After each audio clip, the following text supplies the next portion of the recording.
इस सदन में काफी अनुभवी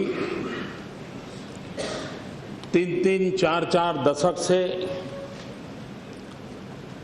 राष्ट्र के सवालों को उजागर करने वाले, सुलझाने वाले, लगातार प्रयत्न करने वाले वरिष्ठ महानुभाव भी इस सदन में विराजमान है। मुझ जैसा एक नया व्यक्ति जब कुछ कह रहा है, सदन की गरिमा और मर्यादाओं में कोई चूक हो जाए तो नया होने के नाते आप मुझे क्षमा करेंगे, ऐसा मुझे पूरा विश्वास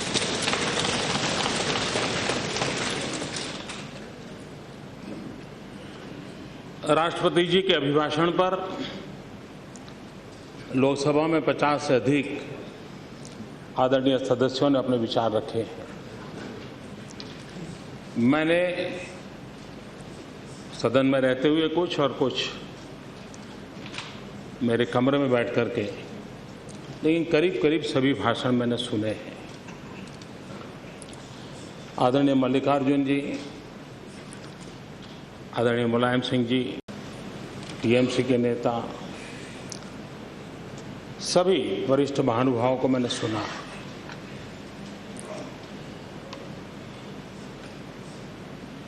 एक बात सही है कि एक स्वर ये आया है कि आपने इतनी सारी बातें बताई हैं, कैसे करोगे, कब करोगे। मैं मानता हूं एक सही विषय को स्पर्श किया है और ये मन में आना बहुत स्वाभाविक है। मैं एक अनुभव बताता हूं अपना। मैं नया गुजरात में मुख्यमंत्री बन के गया था और एक बार मैंने सदन में कह दिया, मैं गुजरात के गांवों में, घरों में 24 घंटे बिजली पहुंचाना चाहता हूं।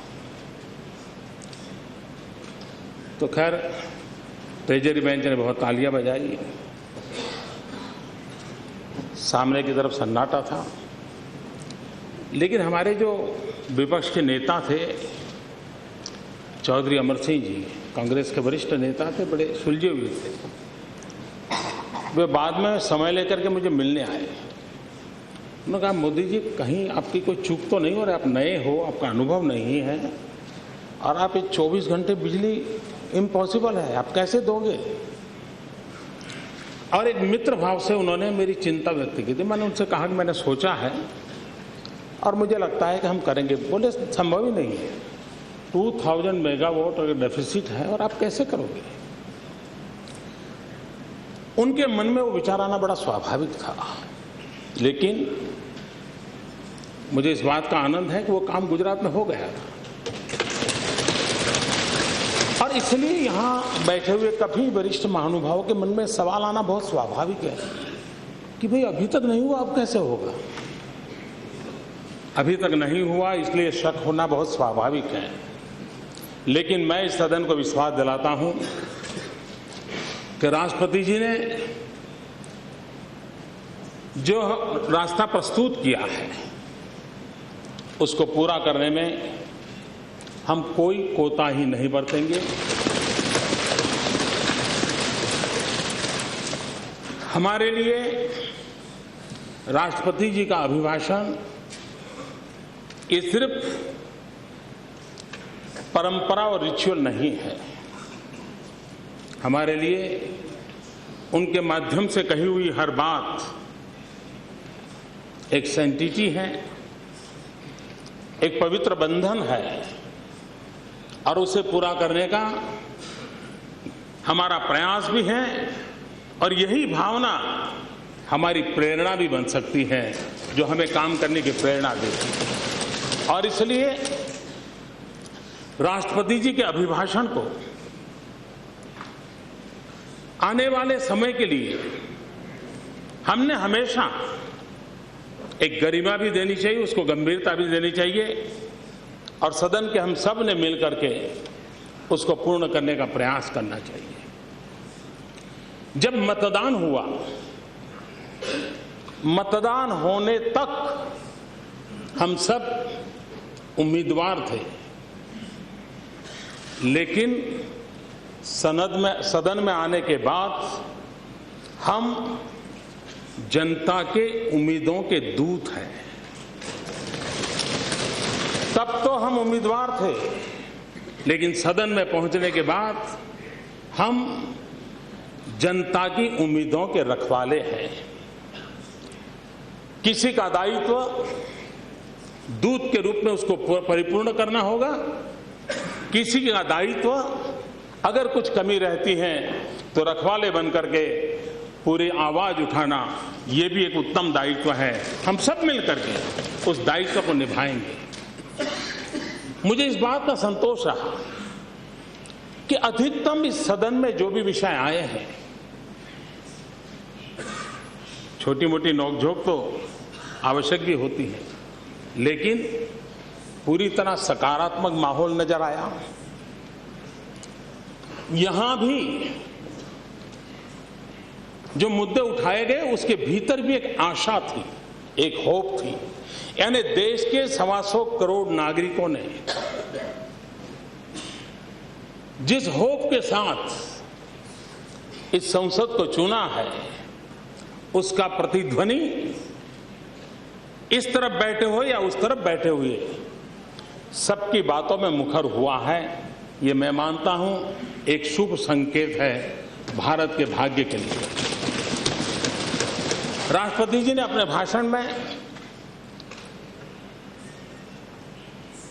चुनाव, मतदाता, ये परिणाम, उसकी सराहना की। मैं भी देशवासियों को अभिनंदन करता हूं, उनका आभार व्यक्त करता हूं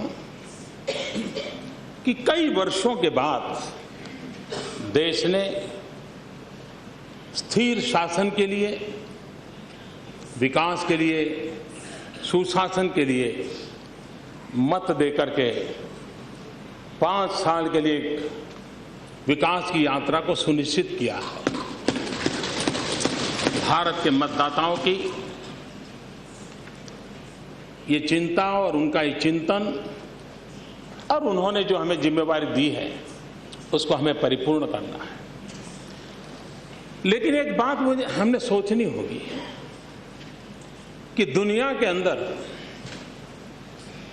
भारत एक बड़ा लोकतांत्रिक देश, उस रूप में तो कभी कभार हमारा उल्लेख होता है, लेकिन क्या समय की मांग नहीं है कि विश्व के सामने हम कितनी बड़ी लोकतांत्रिक शक्ति हैं, हमारी लोकतांत्रिक परंपराएं कितनी ऊंची हैं, हमारे सामान्य से सामान्य, अनपढ़ से अनपढ़ व्यक्ति की रगों में भी लोकतंत्र के प्रति की श्रद्धा कितनी अपार है। अपनी सारी आशा आकांक्षाओं को लोकतांत्रिक माध्यम से परिपूर्ण करने के लिए वो कितना जागरूक है। क्या कभी दुनिया में हमारी इस ताकत को हमने सही रूप में प्रस्तुत किया है? इस चुनाव के बाद हम सबका एक सामूहिक दायित्व बनता है कि विश्व को डंके की चोट पर हम ये समझाएं, विश्व को हम प्रभावित करें। पूरा यूरोप और अमेरिका मिलकर के जितने मतदाता हैं उससे ज्यादा लोग हमारे चुनाव में शरीक हो। ये कितनी बड़ी ताकत है हमारी। क्या विश्व के सामने भारत के इस सामर्थ्यवान रूप को कभी हमने प्रकट किया है? मैं मानता हूं हम सबका दायित्व बनता है। और हमने, ये बात सही है, कुछ बातों में 1200 साल की गुलामी की मानसिकता हमें परेशान कर रही है। बहुत बार हमसे थोड़ा ऊंचा व्यक्ति मिले तो सर ऊंचा करके बात करने की हमारी ताकत नहीं होती है। कभी कभार चमड़ी का रंग भी हमें प्रभावित कर देता है। उन सारी बातों से बाहर निकल करके भारत जैसा सामर्थ्यवान लोकतंत्र और इस चुनाव में इस प्रकार का प्रकट रूप विश्व के सामने एक ताकतवर के रूप में प्रस्तुत होने का समय आ गया है। और हमने दुनिया के सामने सर ऊंचा कर करके, आंख में आंख मिला करके, सीना तान करके भारत के 125 करोड़ नागरिकों के सामर्थ्य को प्रकट करने की ताकत रखनी चाहिए और उसको एक एजेंडा के रूप में आगे बढ़ाना चाहिए। भारत का गौरव और गरिमा इसके कारण बढ़ सकती है। भाइयों बहनों, माननीय अध्यक्ष महोदय जी, ये बात सही है कि देश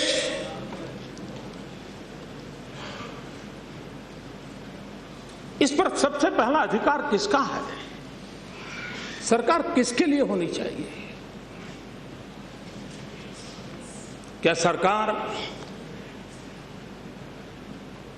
सिर्फ पढ़े लिखे लोगों के लिए हो? क्या सरकार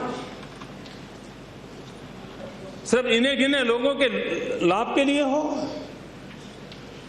सरकार गरीबों के लिए होनी चाहिए। अमीर को अपने बच्चे को पढ़ाना है तो दुनिया के कोई भी स्कूल वो या तो दुनिया का कोई भी टीचर हायर कर सकता है। अमीर के घर में कोई बीमार हो गया, सैकड़ों डॉक्टर उसकी तैनात में आके खड़े हो सकते हैं। गरीब कहां जाएगा? उसके नसीब में तो वो सरकारी स्कूल है, उसके नसीब में तो वो सरकारी अस्पताल है। और इसलिए सरकार का इस सबसे पहला दायित्व होता है कि वे गरीबों की सुने और गरीबों के लिए जिए। अगर हम सरकार का कारोबार गरीबों के लिए नहीं चलाते हैं, गरीबों की भलाई के लिए नहीं चलाते हैं, तो ये देश की जनता हमें कतई माफ नहीं करेगी। और इसलिए माननीय अध्यक्ष महोदय जी, इस सरकार की पहली प्राथमिकता है, और हम तो पंडित दीनदयाल उपाध्याय जी के आदर्शों से पले हुए लोग हैं, जिन्होंने हमें अंत्योदय की शिक्षा दी थी। गांधी, लोहिया और दीनदयाल जी तीनों के विचार सूत्र को हम पकड़े तो आखिरी मानविक छोर पर बैठे हुए इंसान के कल्याण का काम इस शताब्दी के ये राजनीतिक चिंतन के तीनों महापुरुषों ने हमें एक ही रास्ता दिखाया है कि समाज के आखिरी छोर पे जो बैठा हुआ इंसान है उसके कल्याण को प्राथमिकता दी जाए। हमारी वो प्रतिबद्धता है। अंत्योदय का कल्याण ये हमारी प्रतिबद्धता है। गरीब को गरीबी से बाहर लाने के लिए उसके अंदर वो ताकत लानी है ताकि वो गरीबी के खिलाफ जूझ सके। गरीबी के खिलाफ लड़ाई लड़ने का सबसे बड़ा औजार होता है शिक्षा। गरीबी से लड़ने का सबसे बड़ा साधन होता है अंधश्रद्धा से मुक्ति। अगर हम गरीबों में अंधश्रद्धा के भाव पड़े हैं, अशिक्षा की अवस्था पड़ी है, अगर उसमें से उसको बाहर लाने में सफल होते हैं तो इस देश का गरीब किसी के टुकड़ों पर पलने की इच्छा नहीं रखता है। वो अपने बलबूते पर अपनी दुनिया खड़ी करने के लिए तैयार है। उतना सम्मान और गौरव से जीना गरीब का स्वभाव है। हम उसकी इस मूलभूत ताकत को पकड़ करके अगर उसको बल देने का प्रयास करते हैं, और इसलिए सरकार की योजनाएं गरीब को गरीबी से बाहर आने की ताकत दें, गरीब से गरीबी के खिलाफ लड़ाई लड़ने की ताकत दें, और शासन की सारी व्यवस्थाएं गरीब को सशक्त बनाने के लिए काम आनी चाहिए, और सारी व्यवस्थाओं का अंतिम नतीजा उस आखिरी छोर पर बैठे हुए इंसान के लिए काम में आए, उस दिशा में होगा, तब जाकर उसका कल्याण हम कर पाएंगे। हम सदियों से कहते आए हैं एक कृषि प्रधान देश है, ये गांवों का देश है, लेकिन ये नारे तो बहुत अच्छे लगे, सुनना भी बहुत अच्छा लगा, लेकिन क्या हम आज अपने सीने पर हाथ रख करके कह सकते हैं कि हमने हमारे गांव के जीवन को बदल पाए हैं, हमारे किसानों के जीवन को बदल पाए हैं? यहां मैं किसी सरकार की आलोचना करने के लिए खड़ा नहीं हूं। यह हमारा सामूहिक दायित्व है कि भारत के गांवों के जीवन को बदलने के लिए उसको हम अग्रिमता दें, किसानों के जीवन को बदलने के लिए उसको अग्रिमता दें। और राष्ट्रपति जी के भाषण में उस बात को करने के लिए हमने कोशिश की। यहां एक विषय ऐसा भी आया कि कैसे करेंगे। हमने एक शब्द प्रयोग किया है, रर्बन, गांवों के विकास के लिए, जो राष्ट्रपति जी के भाषण में हमने देखा। जहां सुविधा शहर की हो, आत्मा गांव की हो। गांव की पहचान गांव की आत्मा में बनी हुई है। आज भी वो अपनापन, गांव में एक बारात आती तो पूरा गांव को लगता है हमारे गांव की बारात है। गांव में एक मेहमान आता है तो पूरे गांव को लगता है हमारे गांव का मेहमान है। ये हमारे देश की एक अनमोल विरासत है, उसको बनाना है, बचाए रखना है। लेकिन हमारे गांव के लोगों को आधुनिक सुविधा से हम वंचित रखेंगे क्या? और मैं अनुभव से कहता हूं, अगर गांव को आधुनिक सुविधाओं से सज्ज किया जाए तो गांव देश की प्रगति में ज्यादा कंट्रीब्यूशन। अगर गांव को भी ब्रॉडबैंड कनेक्टिविटी मिले, गांव के बालक को भी उत्तम से उत्तम शिक्षा मिले। मान ले पल भर के लिए शायद हमारे पास हर गांव में अच्छे टीचर ना हो, लेकिन आज का विज्ञान हमें लॉन्ग डिस्टेंस एजुकेशन के लिए पूरी ताकत देता है। शहर में बैठ करके भी उत्तम से उत्तम शिक्षक के माध्यम से गांव के आखिरी छोर पर बैठे हुए स्कूल के बच्चे को हम पढ़ा सकते हैं। हम सैटेलाइट व्यवस्था का उपयोग, उस आधुनिक विज्ञान का उपयोग हम गरीब बच्चों की शिक्षा के लिए क्यों न करें? अगर गांव के जीवन में हमें बदलाव लाएं तो किसी को भी अपना गांव छोड़ करके जाने का मन नहीं करता है। गांव को, नौजवान को क्या चाहिए? रोजगार मिल गया तो अपने माँ बाप के पास रहना चाहता है। क्या गांव के अंदर हम उद्योगों की जाल नहीं खड़ी कर सकते? एटलीस्ट हम एक बल दें एग्रो बेस्ड इंडस्ट्रीज को। अगर हम मूल्य वृद्धि करें, मूल्य वृद्धि पर हम बल दें, और आज उसकी एक ताकत है, उस ताकत को अगर हमने स्वीकार किया तो हम गांव के आर्थिक जीवन को भी, गांव की व्यवस्थाओं के जीवन को भी बदल सकते हैं। और किसान का स्वाभाविक लाभ भी उसके साथ जुड़ा हुआ है। सिक्किम में छोटा सा राज्य है, बहुत कम आबादी है, लेकिन उस छोटे से राज्य ने एक बहुत महत्वपूर्ण काम किया है। बहुत ही निकट भविष्य में सिक्किम प्रदेश हिंदुस्तान के लिए गौरव देने वाला ऑर्गेनिक स्टेट बनने जा रहा है। वहां के हर उत्पादन ऑर्गेनिक होने वाला है। आज पूरे विश्व में ऑर्गेनिक खेत उत्पादन की एक बहुत बड़ी मांग है। होलिस्टिक हेल्थ केयर की चिंता करने वाला एक पूरा वर्ग है दुनिया में, जो मांगो उतना दाम दे करके ऑर्गेनिक चीजें खरीदने के लिए कतार में खड़ा है। ये ग्लोबल मार्केट को कैप्चर करने के लिए सिक्किम के किसानों ने जो मेहनत की है, उसको जोड़ करके अगर हम इस योजना को आगे बढ़ाएं तो दूर सुदूर हिमालय की गोद में बैठा हुआ सिक्किम प्रदेश कितनी बड़ी ताकत के साथ उभर सकता है। और इसलिए क्या कभी हम सपना नहीं दे सकते कि हमारा पूरा नॉर्थ ईस्ट ऑर्गेनिक स्टेट के रूप में हम कैसे उभार सकें, और पूरे नॉर्थ ईस्ट को ऑर्गेनिक स्टेट के रूप में हम उभारें, और विश्व के मार्केट को कब्जा करने के लिए भारत सरकार की तरफ से उनको मदद मिले, तो वहां दूर पहाड़ों में रहने वाले लोगों की जिंदगी में कितना बड़ा बदलाव आ सकता है। कृषि के जीवन में हमारी इतनी कृषि यूनिवर्सिटीज है, बहुत रिसर्च हो रही है, लेकिन ये दुर्भाग्य रहा है कि जो लैब में है वो लैंड पर नहीं है। लैब से लैंड तक की यात्रा जब तक हम उसको बल नहीं देंगे, हम कृषि को परंपरागत कृषि से बाहर ला करके आधुनिक कृषि की ओर जाने की आवश्यकता है। गुजरात ने एक छोटा सा प्रयोग किया था, सॉइल हेल्थ कार्ड। हमारे देश में मनुष्य के पास भी अभी हेल्थ कार्ड नहीं है, लेकिन गुजरात में हमने एक इनिशिएटिव लिया था। उसकी जमीन की तबीयत का उसके पास कारण रहे, उसके कारण से पता चला कि उसकी जमीन जिस पाक के लिए उपयोगी नहीं है वो उसी फसल के लिए खर्चा कर रहा था। जिस फर्टिलाइजर की जरूरत नहीं है उतनी मात्रा में वो फर्टिलाइजर डालता था। जिन दवाइयों की कतई जरूरत नहीं थी वो दवाइयां लगाता था। बेकार में साल भर में 50,000 लाख रुपए यूं ही फेंक देता था। लेकिन सॉइल हेल्थ कार्ड के कारण उसको समझ आई कि उसकी कृषि को कैसे लिया जाए। क्या हम हिंदुस्तान के हर किसान को सॉइल हेल्थ कार्ड देने का अभियान पूर्ण नहीं कर सकते? हम कर सकते हैं इसको। और सॉइल टेस्टिंग के लिए भी हम अध्ययन के साथ कमाई का भी एक नया आयाम ले सकते हैं। जो लोग मुझे पूछ रहे हैं कैसे करोगे, मैं इसलिए एक विषय को जरा लंबा खींच करके बता रहा हूं कैसे करेंगे।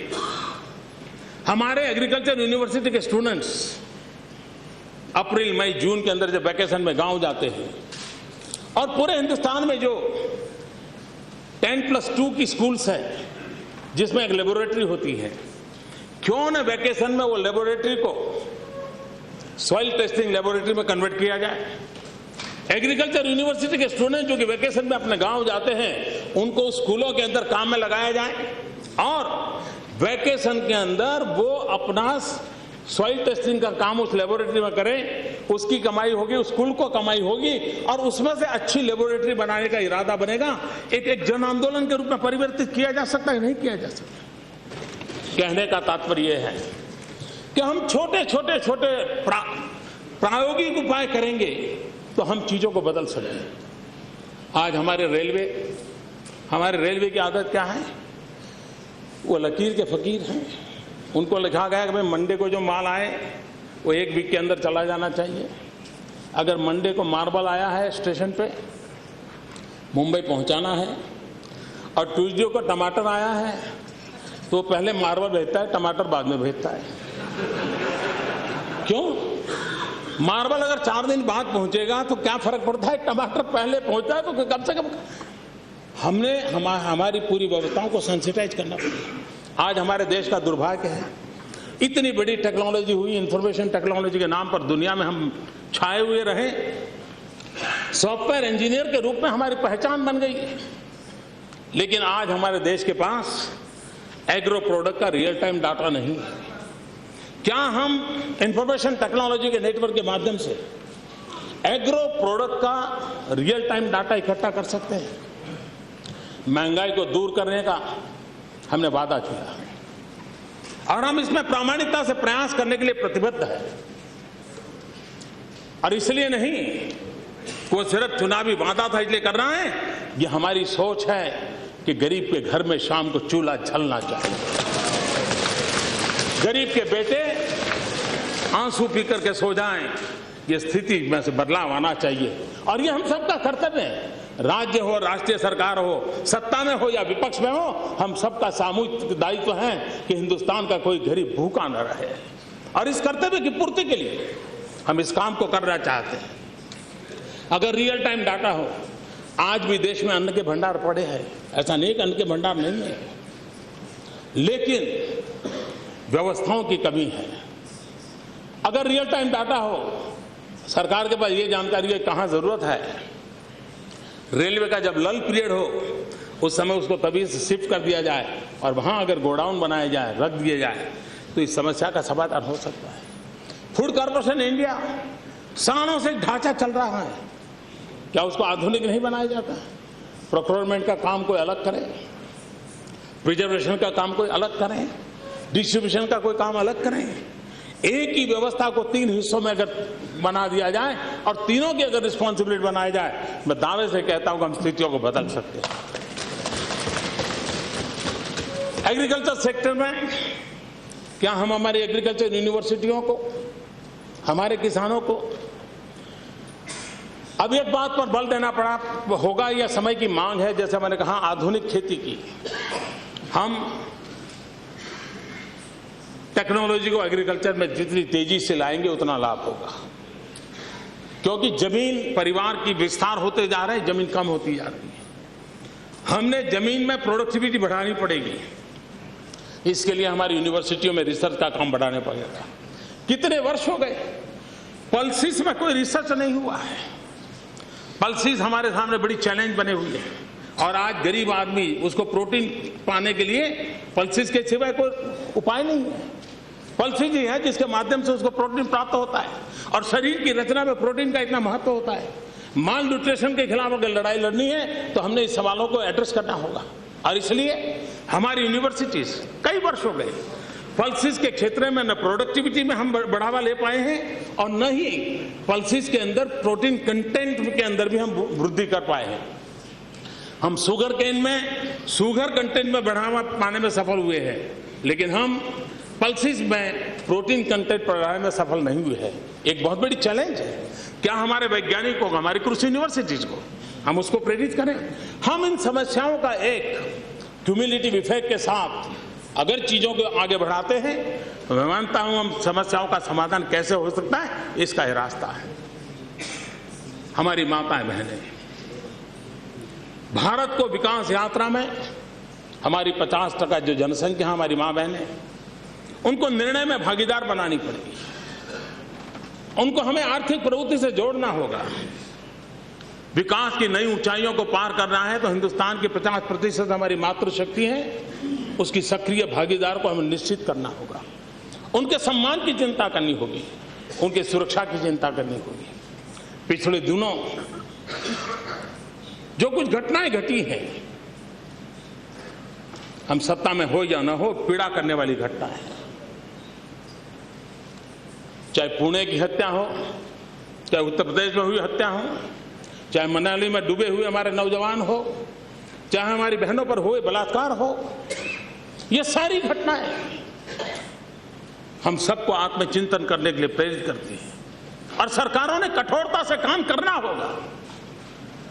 देश लंबा इंतजार नहीं करेगा, पीड़ित लोग लंबा इंतजार नहीं करेंगे और हमारी अपनी आत्मा हमें माफ नहीं करेगी। और इसलिए मैं तो राजनेताओं से अपील करता हूं बलात्कार की घटनाओं का, और मैं देश भर के राजनेताओं को विशेष रूप से करबद्ध प्रार्थना करना चाहता हूं। बलात्कार की घटनाओं का मनोवैज्ञानिक विश्लेषण करना कम से कम हम बंद करें, हमें शोभा नहीं देता है। हम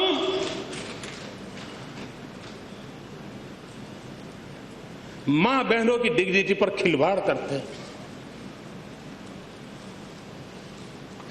क्या हम राजनीतिक स्तर पर पहुंच गए तो हमें इस प्रकार की बयानबाजी करना शोभा देता है क्या?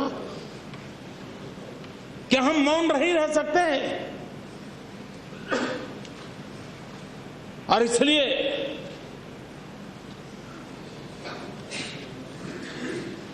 नारी का सम्मान,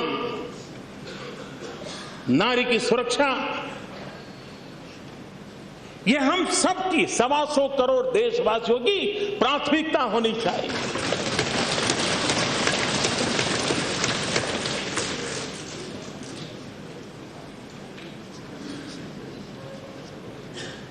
यह देश 65% जनसंख्या 35 से कम आयु की है। हम कितने सौभाग्यशाली हैं। हम उस युग चक्र के अंदर आए, आज जीवित हैं। हम उस युग चक्र में संसद में बैठे हैं जब हिंदुस्तान दुनिया का सबसे नौजवान देश है। डेमोग्राफिक डिवीजन, इस ताकत को हम पहचाने। पूरे विश्व को आने वाले दिनों में लेबर फोर्स की, मैन पावर की, स्किल मैन पावर की बहुत बड़ी आवश्यकता है। जो लोग इस शास्त्र के अनुभवी हैं वो जानते हैं कि पूरे विश्व को स्किल मैन पावर की आवश्यकता है। हमारे पड़ोस में चीन बूढ़ा होता जा रहा है, हम नौजवान होते जा रहे हैं। ये एक एडवांटेज है और इसलिए दुनिया के सभी देश, समृद्ध के से समृद्ध देश का एक ही एजेंडा रहता है, स्किल डेवलपमेंट। हमारे देश की प्राथमिकता होनी चाहिए स्किल डेवलपमेंट। उसके साथ साथ हमें सफल होना है तो हमें श्रम एव जयते इस मंत्र को चरितार्थ करना होगा। श्रमिक का सम्मान, राष्ट्र के निर्माण में श्रमिक का स्थान होता है, वो विश्वकर्मा है, उसका हम गौरव कैसे करें। भाइयों बहनों, भारत का एक परसेप्शन दुनिया में बन पड़ गया है। हमारी पहचान बन गई है स्कैम इंडिया की। हमारे देश की पहचान हमें बनानी है स्किल्ड इंडिया की।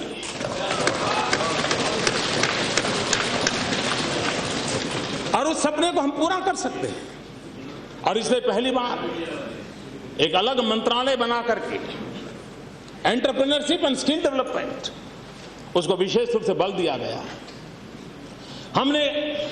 हमारे देश का एक दुर्भाग्य है, किसी को पूछा जाए कि क्या पढ़े लिखे हो, तो वो कहता है ग्रेजुएट हूं, एमए हूं, डबल ग्रेजुएट। हमें अच्छा लगता है। मैंने बहुत बचपन में दादा धर्माधिकारी जी की किताब पढ़ी थी। महात्मा गांधी के विचारों से एक अच्छे चिंतक रहे, विनोबा जी के साथ रहते थे। दादा धर्माधिकारी जी ने एक अनुभव लिखा था कि कोई नौजवान उनके पास नौकरी लेने का आया। उन्होंने पूछा कि भाई क्या करते हो, क्या पढ़े हो वगैरह। उन्होंने कहा मैं ग्रेजुएट हूं। फिर कहने लगा मुझे नौकरी चाहिए। दादा धर्माधिकारी जी ने उसे पूछा कि तुम्हें क्या आता है? बोले मैं ग्रेजुएट हूं। चौथी बार पूछा फिर तुम्हें बताओ क्या आता है? नहीं, बोले मैं ग्रेजुएट हूं। हम इस बात से अनुभव कर सकते हैं कि जिंदगी का गुजारा करने के लिए हाथ में हुनर होना चाहिए, सिर्फ हाथ में सर्टिफिकेट होने से बात चलती है। और इसलिए हमें स्किल डेवलपमेंट की ओर बल देना होगा। लेकिन स्किल वर्कर जो हैं उसका एक सामाजिक स्टेटस भी हमको खड़ा करना पड़ेगा। 7वीं कक्षा तक पढ़ा हुआ बच्चा गरीबी के कारण स्कूल छोड़ देता है, कहीं जाकर के स्किल डेवलपमेंट के कोर्स का सौभाग्य मिला चला जाता है। लेकिन लोग उसको महत्व नहीं देते। अच्छा 7वीं पढ़े हो, चले जाओ। हमने उसको इक्विवेलेंट व्यवस्था खड़ी करनी पड़ेगी। मैंने गुजरात में प्रयोग किया था। जो 2 साल का ITI करते थे, मैंने उनको 10वीं के इक्वल बना दिया। जो 10वीं के बाद आए थे उनको 12th का इक्वल बना दिया। उनको डिप्लोमा का अगर पढ़ना है तो रास्ते खोल दिया, डिग्री में जाना है तो रास्ते खोल दिए। 7वीं पास था लेकिन डिग्री तक जा सकता है, रास्ते खोल दिए। बहुत हिम्मत के साथ नए निर्णय करने होंगे। अगर हम स्किल डेवलपमेंट को बल देना चाहते हैं तो उसकी सामाजिक प्रतिष्ठा पैदा करनी होगी। और दुनिया में, मैंने कहा दुनिया में वर्कफोर्स की आवश्यकता है। आज सारे विश्व को टीचर्स की आवश्यकता है। क्या हिंदुस्तान टीचर एक्सपोर्ट नहीं कर सकता है? मैथ्स और साइंस के टीचर अगर हम दुनिया पर एक्सपोर्ट करें, एक व्यापारी विदेश जाएगा तो ज्यादा से ज्यादा डॉलर लेके आएगा, लेकिन एक टीचर विदेश जाएगा पूरी की पूरी पीढ़ी अपने साथ समेट करके ले आएगा। ये ताकत रखता है। विश्व में हमारा सामर्थ्य खड़ा करना है तो ये रास्ते होते हैं। क्या हम हमारे देश के इस प्रकार के नौजवानों को तैयार नहीं कर सकते? ये सारी संभावनाएं पड़ी हैं।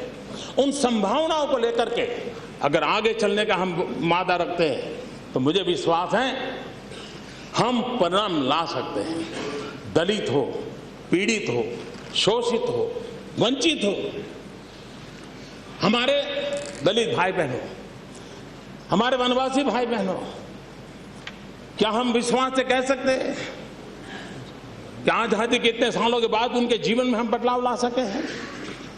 अगर बदलाव नहीं ला, ऐसा नहीं है कि बजट खर्च नहीं हुए, ऐसा नहीं कि कोई सरकार के पास गंभीरता नहीं थी, मैं ऐसा कोई किसी पर आरोप नहीं लगाता हूं, लेकिन हकीकत यह है कि स्थिति में बदलाव नहीं आया है। तो क्या हम पुराने ढर्रे से बाहर आने को तैयार हैं?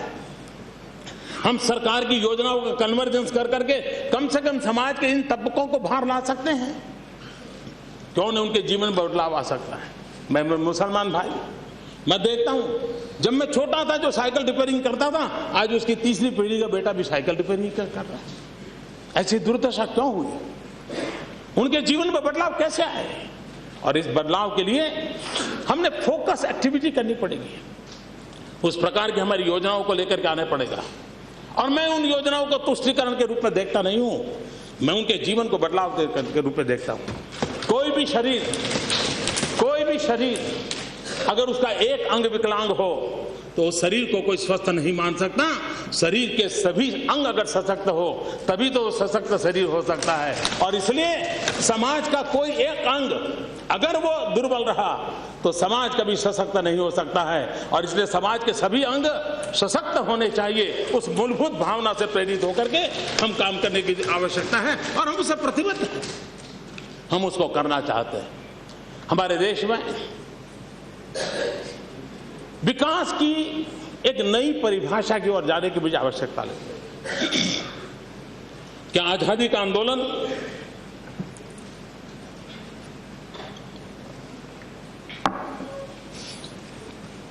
देश में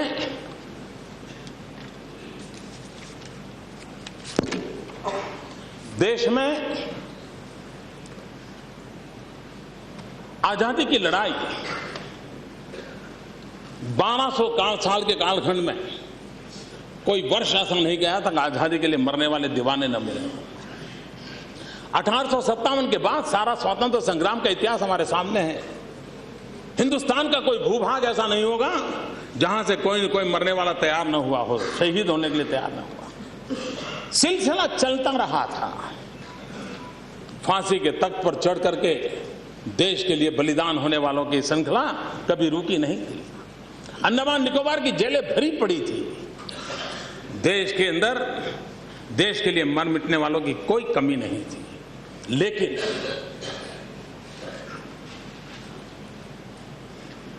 एक शहीद शहादत मोल लेता था, फिर दूसरा खड़ा होने तक इंतजार होता था, फिर कोई अपनी प्रेरणा से खड़ा हो जाता था।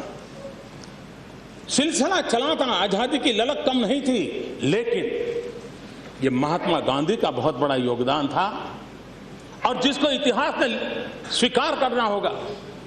आजादी की ललक और आजादी के लिए मरने वालों की संख्या अटूट होने के बाद भी, अपार होने के बाद भी, महात्मा गांधी ने एक बहुत बड़ा काम किया। उन्होंने आजादी को जन आंदोलन बना दिया। उन्होंने आजादी को जन आंदोलन बना दिया।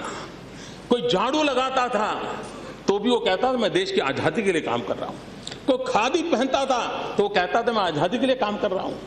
जो कोई रेटियां लेकर के सूत काटता था तो वो भी कहता था मैं आजादी के लिए कर रहा हूं। कोई किसी पड़ोसी को पढ़ाता था तो वो भी कहता था मैं आजादी के लिए कर रहा हूं। हिंदुस्तान के हर नागरिक के हर काम को उन्होंने आजादी का काम बना दिया था। जिस प्रकार से महात्मा गांधी ने आजादी को जन आंदोलन बना करके, और ये ऐसी जरूरत ना थी जिसको न अंग्रेज समझ पाए, न अंग्रेज के पास उसको लड़ने की ताकत बन पाई थी। महात्मा गांधी ने जिस प्रकार से आजादी के आंदोलन को एक जन आंदोलन बनाया था, और हम सबका कर्तव्य है कि हम महात्मा गांधी से कुछ सीखें, उनसे प्रेरणा लें, उनके कदमों पर चलने का प्रयास करें।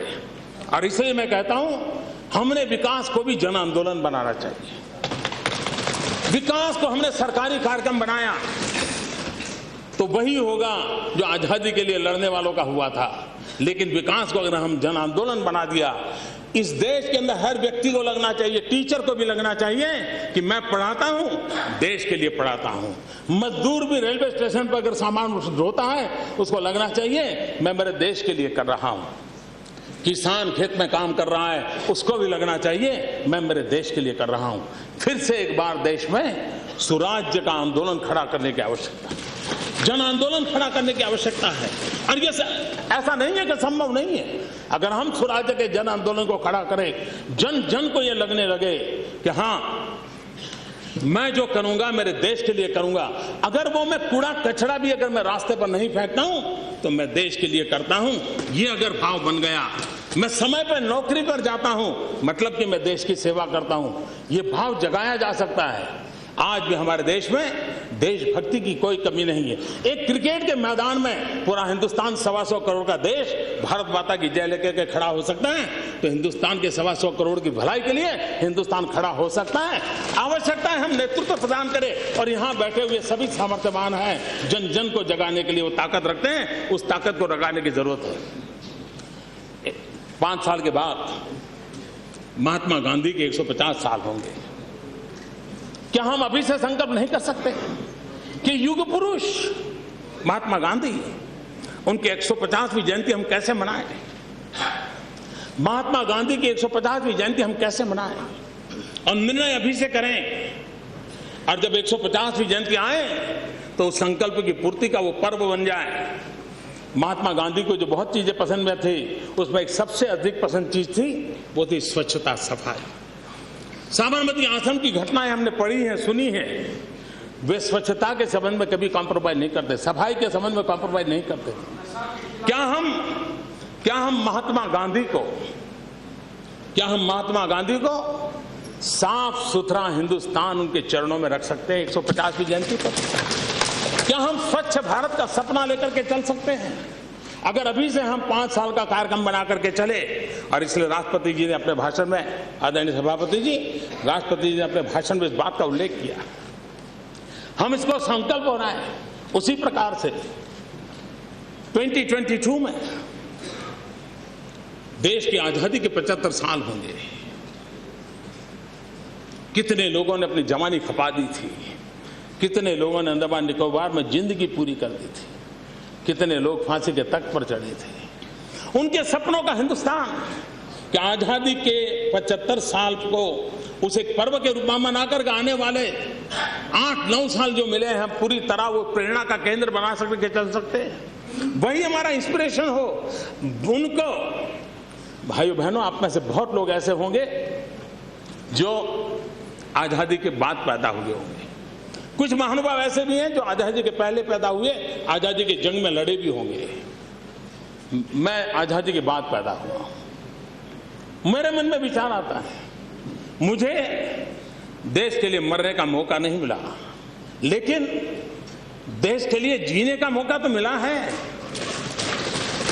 हम ये बात लोगों तक कैसे पहुंचाएं कि हम देश के लिए जिए, और देश के लिए जीने का एक मौका लेकर के 2022 में जब आजादी के 75 साल हो, देश के लिए जीवन न्यौछावर करने वाले उन महापुरुषों को याद करते हुए हम एक काम कर सकते हैं। बाकी सारे काम करने हैं, लेकिन एक काम जो प्रखरता से करें कि हिंदुस्तान में कोई परिवार ऐसा न हो जिसके पास रहने के लिए अपना घर न हो। ऐसा घर जिसमें नल भी हो, नल में पानी भी हो, बिजली भी हो, शौचालय भी हो। ये एक मिनिमम बात, एक आंदोलन के रूप में सभी राज्य सरकारें और केंद्र सरकार मिलकर के, हम सभी सदस्य मिलकर के अगर 8-9 साल का कार्यक्रम बना दें, धन खर्च ना पड़े, खर्च करें, लेकिन आजादी के 75 साल बनाए, तब भगत सिंह को याद करके, सुखदेव को याद करके, राजगुरु को याद करके, महात्मा गांधी, सरदार पटेल, इन सभी महापुरुषों को याद करके उनको हम मकान दे सकते हैं। अगर ये हम संकल्प की पूर्ति कर करके आगे बढ़ते हैं तो देश के सपनों को पूरा करने का काम हम कर सकते हैं। और मैं जानता हूं, शासन में आने के बाद जिसको नापा जा सकते ऐसा कार्यक्रम हाथ में लेना बड़ा कठिन होता है। आदरणीय मुलायम सिंह जी ने कहा कि मैंने सरकार चलाई है, और सरकार चलाई है इसलिए मैं कहता हूं कि भाई ये कैसे करोगे, कैसे होगा। उनकी सद्भावना के लिए मैं उनका आभारी हूं, उन्होंने चिंता व्यक्त की है, लेकिन हम मिल बैठ करके रास्ता निकालेंगे। हम सपना तो देखें, पूरा करने का प्रयास करें। कुछ कठिनाई आएगी तो आप जैसे अनुभवी लोग हैं जिनका मार्गदर्शन हमें मिलेगा। गरीब के लिए काम करना है और इसके लिए हमने आगे बढ़ना है। यहां यह भी बात आई, किसी ने कहा नए बोतल में पुराना शराब है। उनको शराब याद आना बड़ा स्वाभाविक है।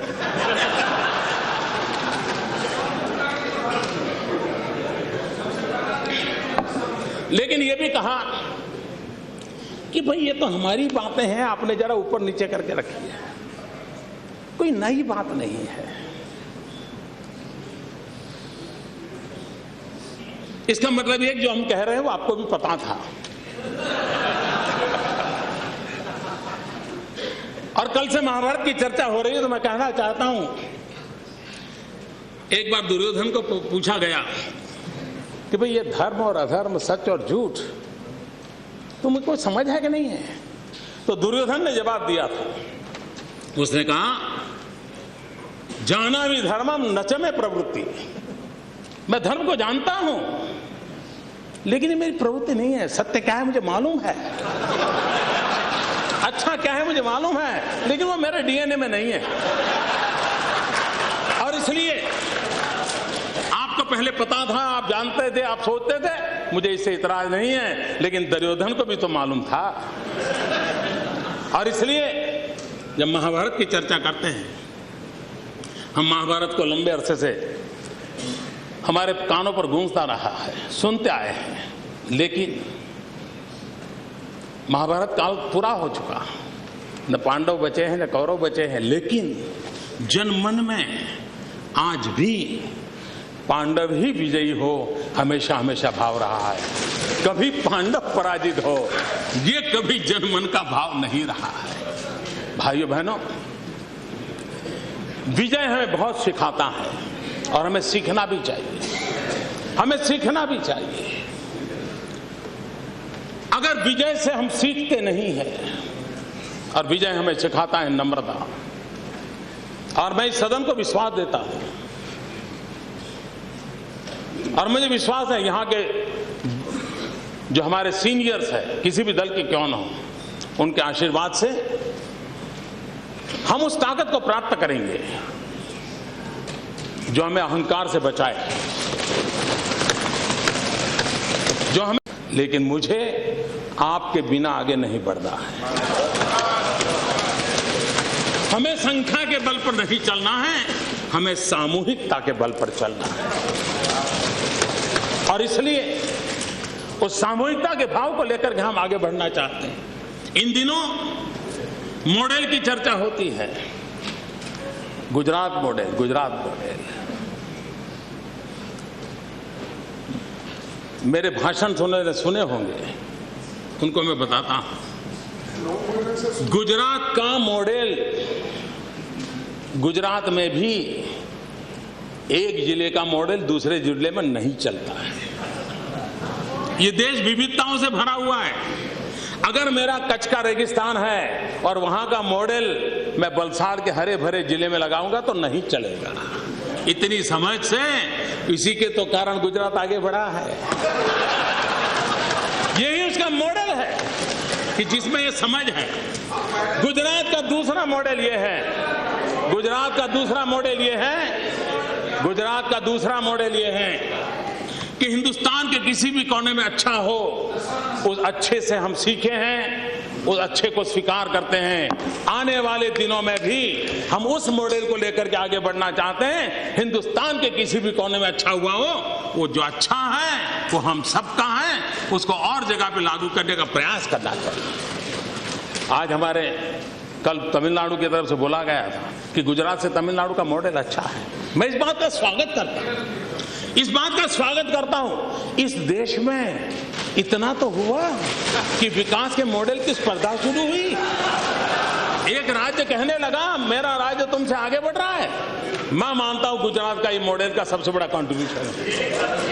ये सबसे बड़ा कंट्रीब्यूशन कि आज हम पहले ये स्पर्धा नहीं करते थे।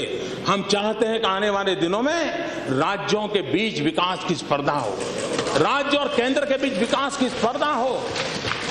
हर कहे भाई गुजरात पीछे रह गया, हम आगे निकल गए, ये सुनने के लिए मेरे आंख तरस रहे, मेरे कान तरस रहे।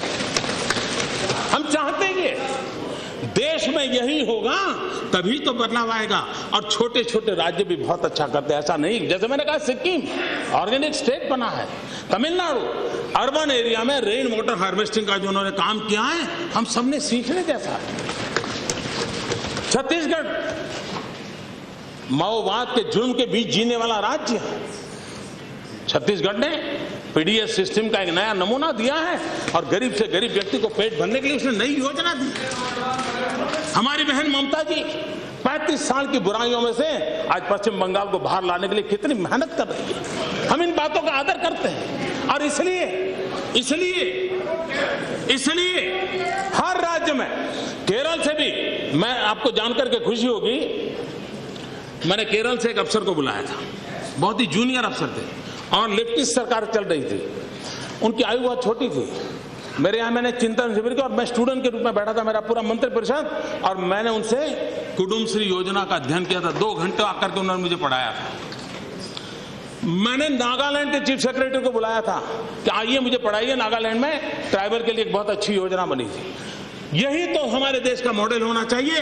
हिंदुस्तान के किसी भी कोने में किसी भी विचारधारा की सरकार क्यों ना हो, उसकी अच्छाइयों का हम आदर करें, उस अच्छाइयों का स्वीकार करें।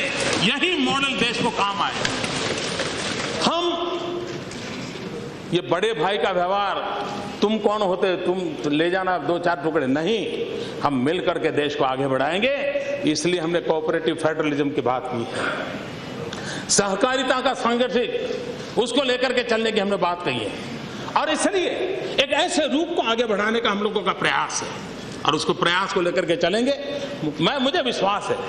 और माननीय अध्यक्ष महोदय जी, ये जो प्रस्ताव रखा है, आज मैं आभारी हूं सभी वरिष्ठ नेताओं।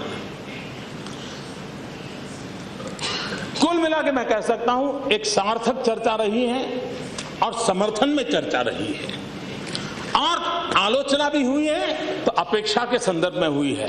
मैं इसको बहुत हेल्दी मानता हूं, मैं इसका स्वागत करता हूं। और आज जो हमें किसी भी बेंच पर से, किसी भी दल की तरफ से जो अच्छे सुझाव मिले हैं, वो मैं उसे अपनी आलोचना नहीं मानता हूं, मैं उसको मार्गदर्शक मानता हूं। उसका भी हम उपयोग करेंगे, अच्छाई के लिए उपयोग करेंगे।